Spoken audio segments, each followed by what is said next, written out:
ડીસાના ગુલબાણી નગરમાંથી પસાર થતા ડીપી રોડને રાજ્ય સરકાર દ્વારા વિકાસ નકશામાં સમાવેશ કરાયો।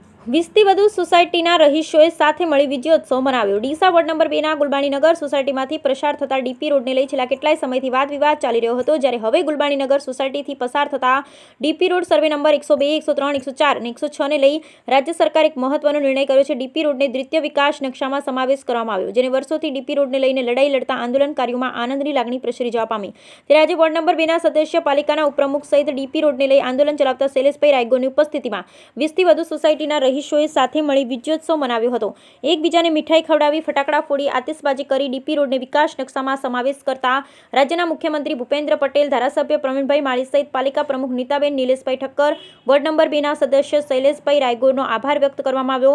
આ ઉત્સવમાં ભારતીય જનતા પાર્ટી બનાસકાંઠા જિલ્લા ઉપાધ્યક્ષ મગનભાઈ માળી સાહેબ, પૂર્વ મહામંત્રી અમૃતભાઈ દવે, ડીસા શહેર સંગઠનના પ્રમુખ ડોક્ટર વર્ષાબેન પટેલ, એડવોકેટ ગંગારામભાઈ પોપટ, શાંતિકાકા ઠક્કર, ધનજીભાઈ જોશી તેમજ તમામ સોસાયટીના આગેવાનો હાજર રહી સરકારશ્રીનો ખૂબ આભાર વ્યક્ત કર્યો। બ્યુરો રિપોર્ટ ભરત ઠક્કર। આજ રોજ ડીસા શહેરમાં જે વર્ષોથી ડીપી રોડનો પ્રશ્ન હતો, જે તે વખતે કોંગ્રેસ અને અપક્ષની બોડી વખતે રસ્તો ગાયબ કર્યો હતો, એ જ રોડ